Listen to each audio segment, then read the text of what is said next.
And we're going to learn a little from the Koren Talmud Bavli, Rav Steinsaltz's English Talmud, about Tu'bAv, the 15th day of Av.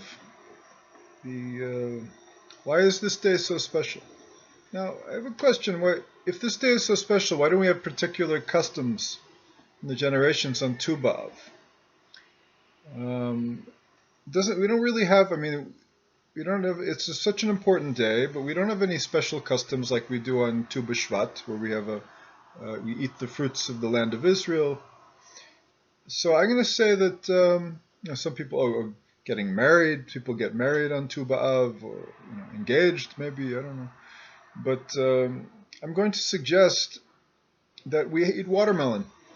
We can have the ceremonial Tu B'Shvat watermelon, passed down from generation to generation.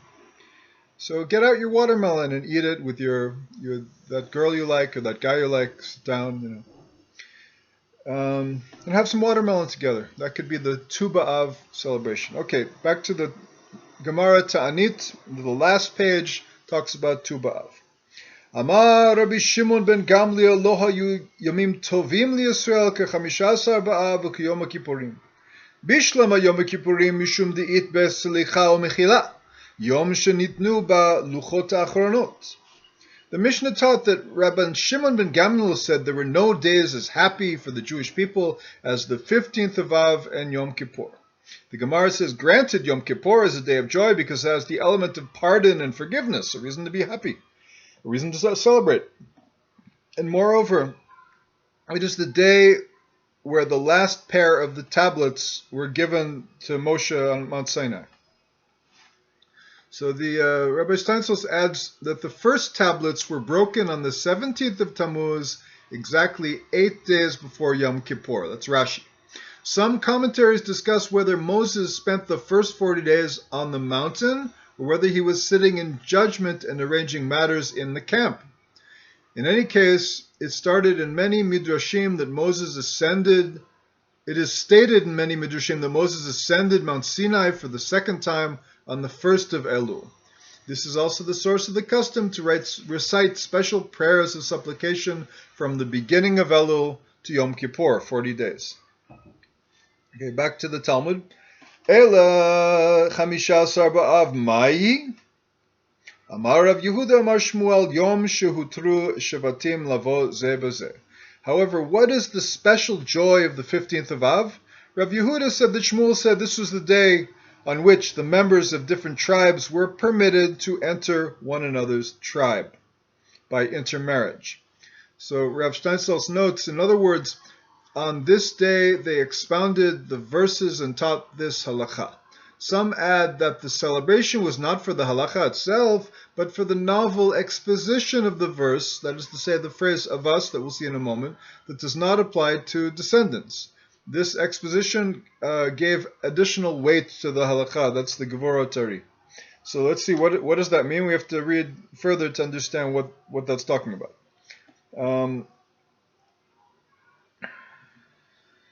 So it was initially prohibited to intermarry between tribes. If you're in Shevet Yehuda, you couldn't marry into Yisachar. And if you're in Yisachar, you couldn't marry into Zavulun and whatnot. That was a practical solution to keep every plot of land for each Jew. So to keep each plot of land within the portion of the tribe that originally inherited it, so they wouldn't be fighting over land. Okay, this halakha was instituted by the Torah, meaning in the wake of the complaints by the relatives of the daughters of Tzlofchad, who were worried that if the women married men from other tribes, then the inheritance of Tzlofchad would be lost from his tribe. So, my darush, what's this drasha that we're so happy about, that we make a celebration?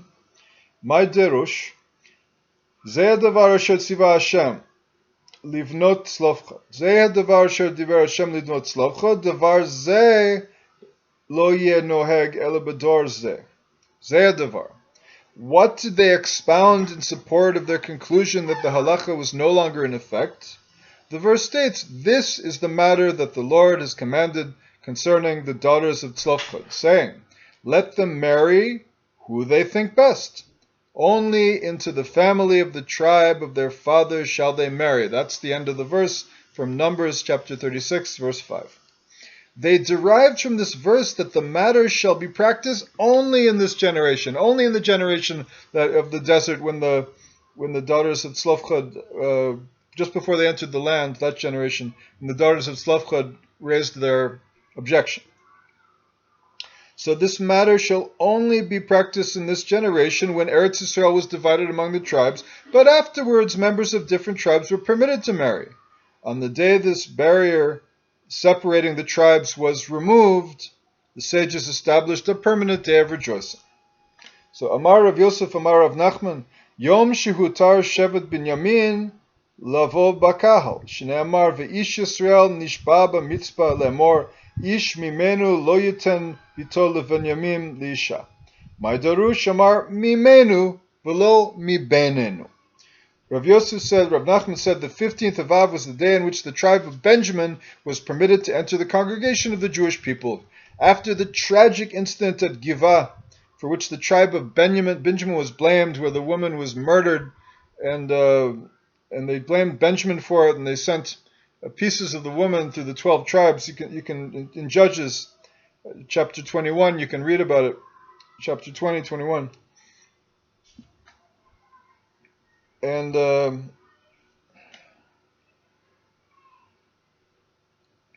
so then they all came and they nearly decimated Benjamin for blaming them for the death of this woman.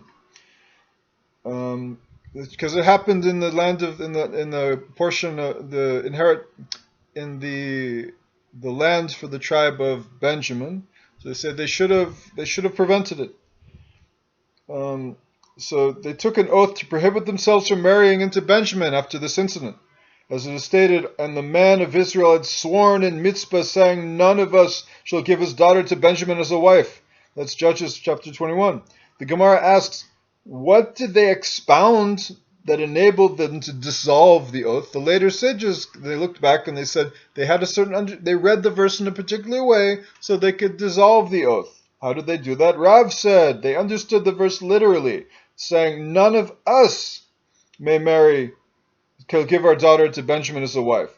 None of us, but not none of our children, meaning the oath applied only to the generation that took the oath and not their descendants.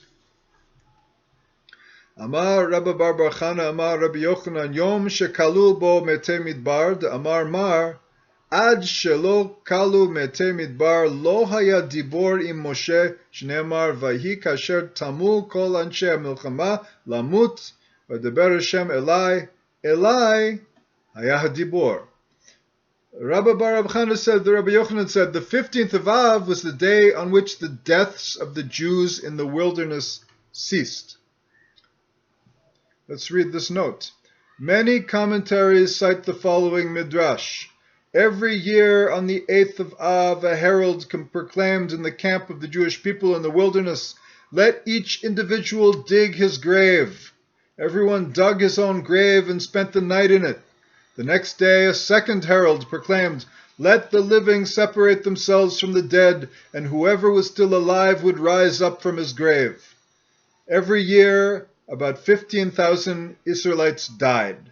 However, on the 9th of Av, in the 40th year, all those who had lain in a grave rose up again in the morning. Can you imagine how you would feel digging your own grave and lying down in it and not knowing if you would wake up alive or dead, that 15,000 in the previous year had died, and you could very likely be one of those? Imagine the terror you would feel. Imagine that you'd feel the fear of God at that moment. So at first they thought they had miscalculated. On the 9th of Av in the 40th year, they all woke up and they thought, we miscalculated. It was not yet the 9th of Av. Consequently, they slept in their graves every night for a whole week. When the 15th of Av arrived, the full moon that shone that night convinced them that the 9th of Av had passed, and all those who were destined to die had already perished. That's in the Rashi and the Tosfos.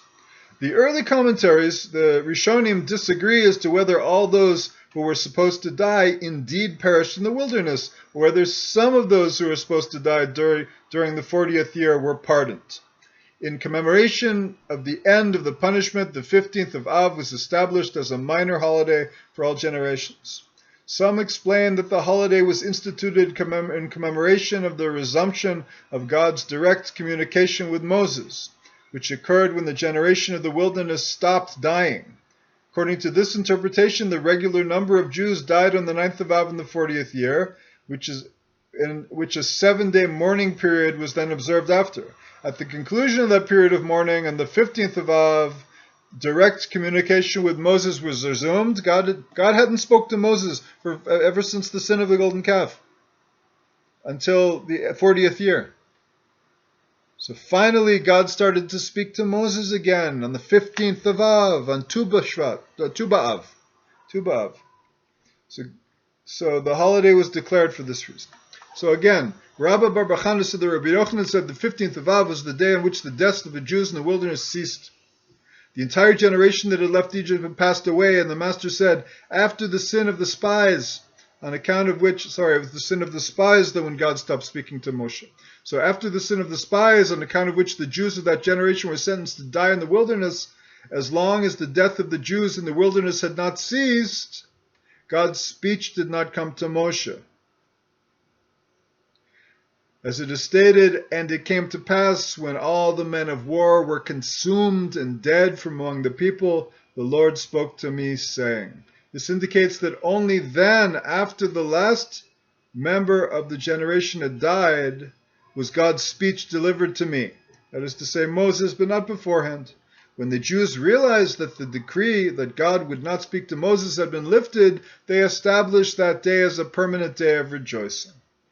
Ula Amar, Yom Shebitel Yeshua ben Ela Prustiot Shehoshiv Yaravan ben Navat al Hadrachim Shelo Ya'alu Yisrael L'Regel Ve'amar Le'eze Shirtzu Ya'alu.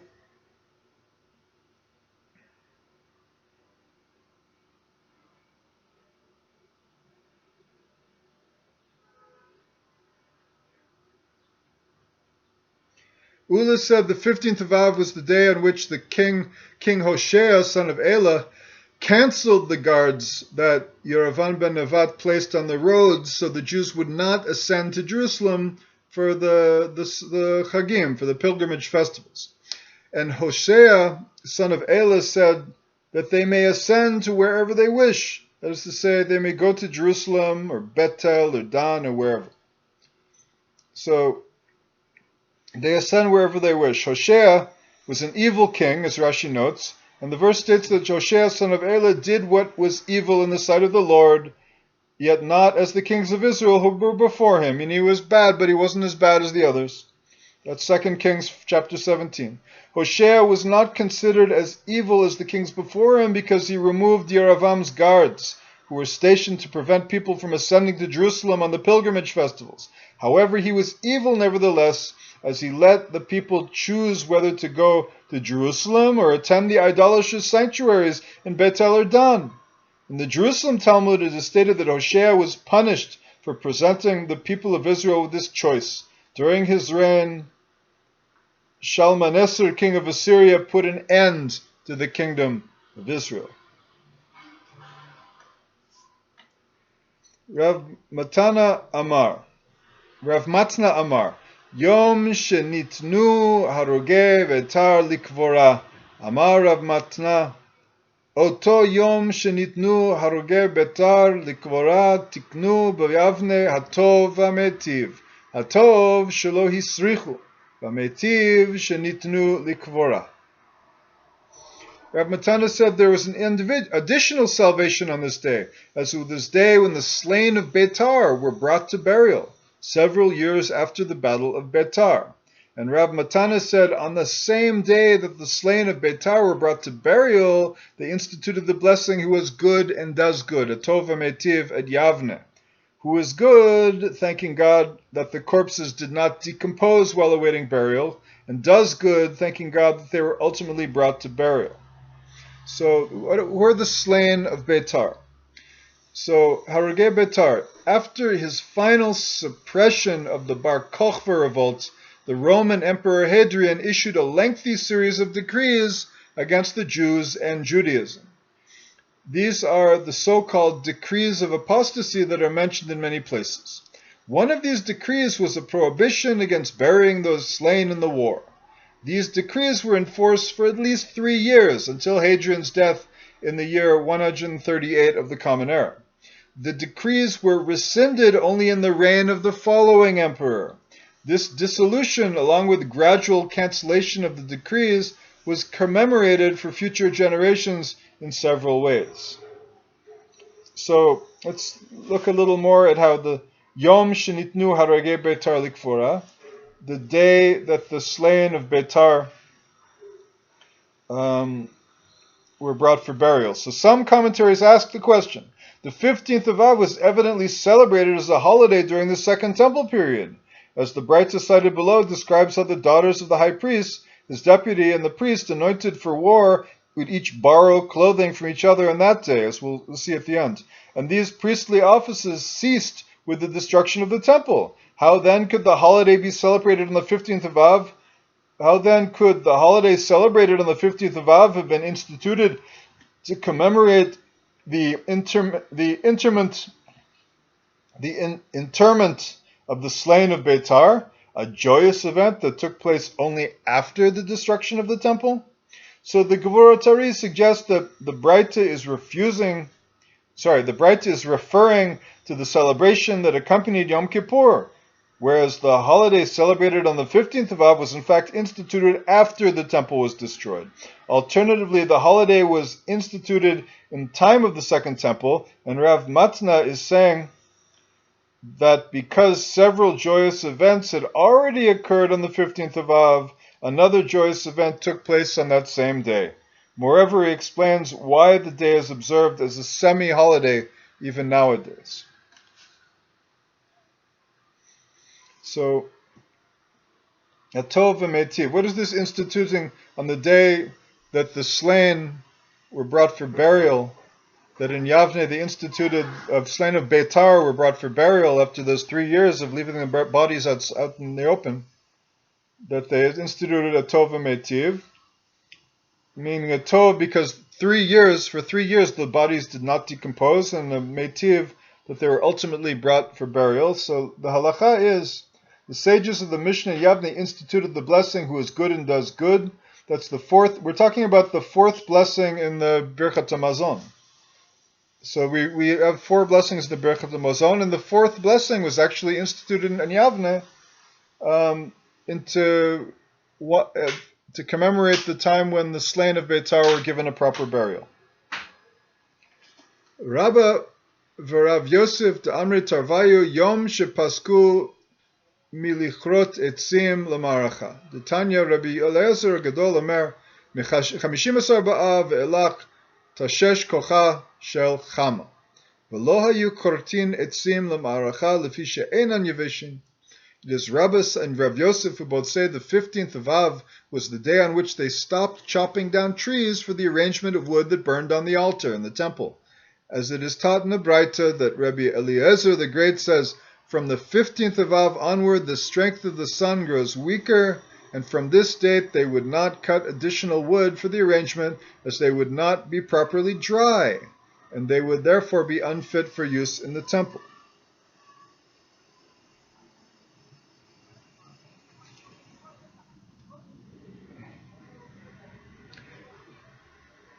Amar, the sun growing weaker. What is this about? The 15th of Av can occur on various dates of the solar year. 15th of Av could be anywhere between July 30th and August 21st. This coincides with the hottest period of the year, when humidity is low in mountainous regions. So from August onward, the strength of the sun grows weaker, i.e. the average temperatures decrease and humidity rises. For wood to dry sufficiently to be used on the altar, a few months of dry climate and low humidity are required. Since moist wood would attract the attention of bugs even after it had been chopped down, during this period the Kohanim would stop cutting down the wood for the altar. Rav Menashe Amar Rav Menashe, Karule Yom Tevar Magal. Mikan ve'elach de Mosif Yosif. De lo Mosif Ya'asef. Ma Ya'asef? Amar Rav Yosef, Tikbarei Imeh. Heavy. Rav Menashe said, and they called the 15th of Av the day of breaking of the scythe, as from this day onward no more trees were cut down, and therefore it is a celebration for the trees. The Gemara adds, from the 15th day of Av onward, when the day begins to shorten, one who adds to his nightly Torah study will add years to his life. The nights are longer, he has more time at night to study Torah. So if he takes this opportunity to learn Torah, he gets granted a longer life. And he who does not add Mosif will be gathered, Ye'asef.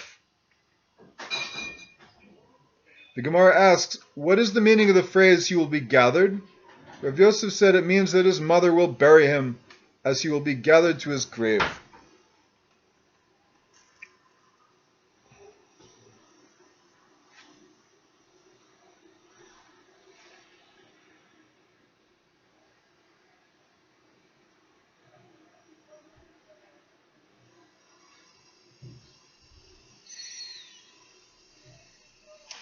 So, and he who does not add will be gathered. Delo Mosif Ye'asef. Since the Torah called, quote, your life, the Torah is called, quote, your life and the length of your days, unquote.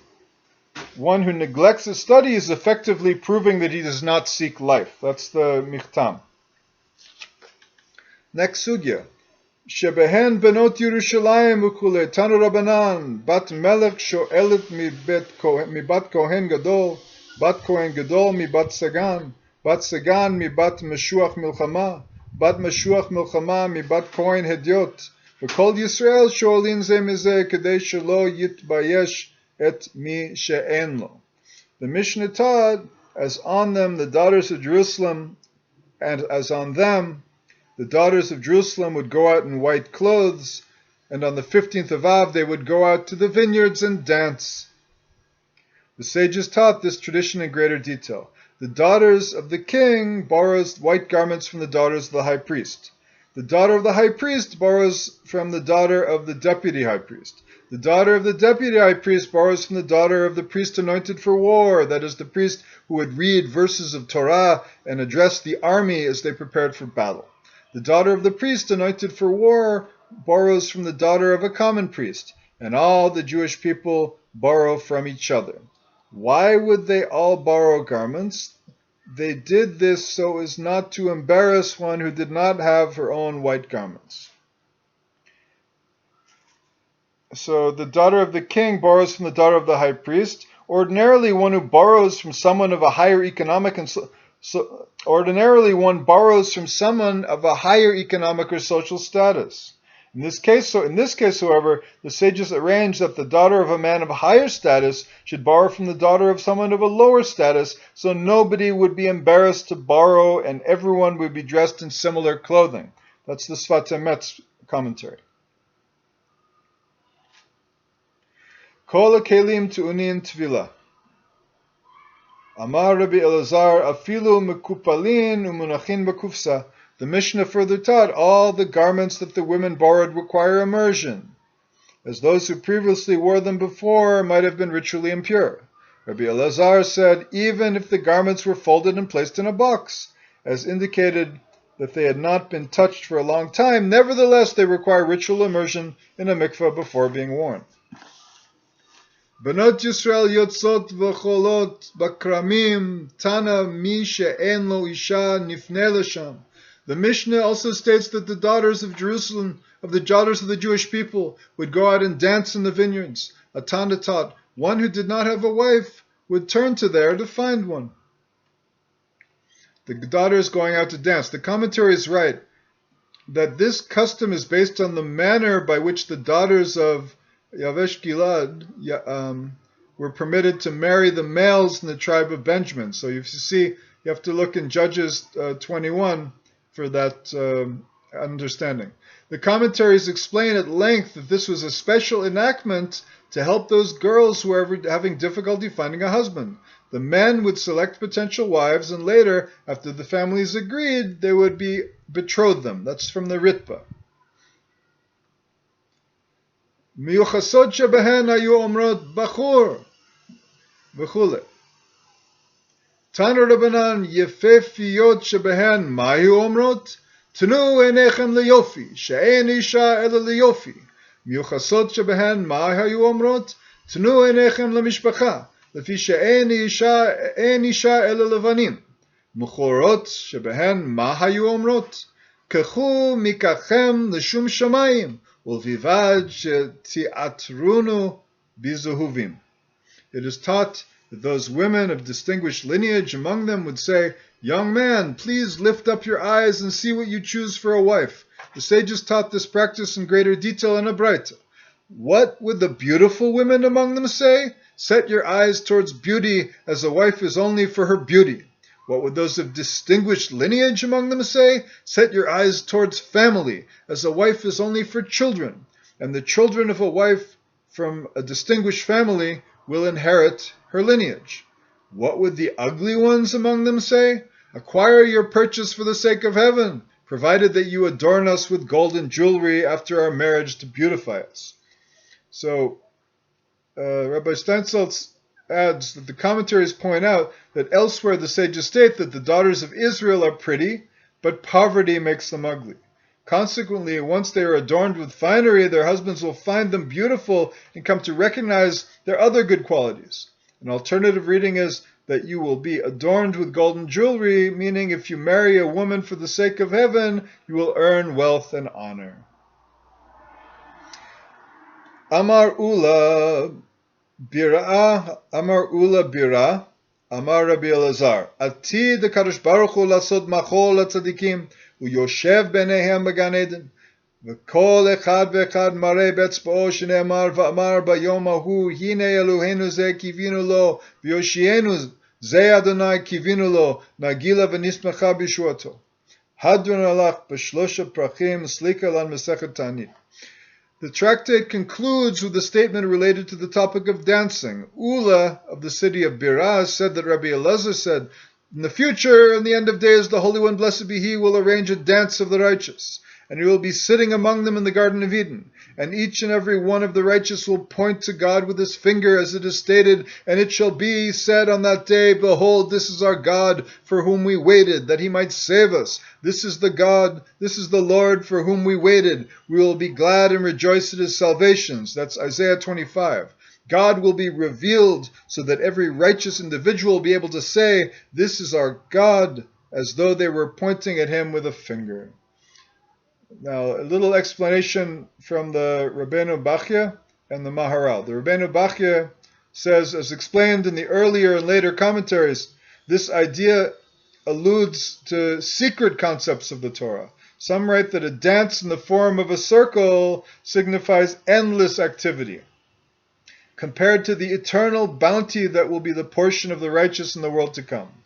Others claim, the Al-Sheikh says that in the future everyone will attain prophecy, through which it will be possible to point to God, as it were. The Kaftor Ferach says that this action hints at the revelation of all secrets of the Torah, which is read as a pointed finger. So the Maharal says this. In connection with the idea, the commentary cite the verse, then shall the virgin rejoice in the dance, and the young men and the old together, for I will turn their mourning into joy, and I will comfort them, and I will make them rejoice from their sorrow. That's Jeremiah 31. This verse links the dance of girls on days of rejoicing to the dance of the righteous in the future.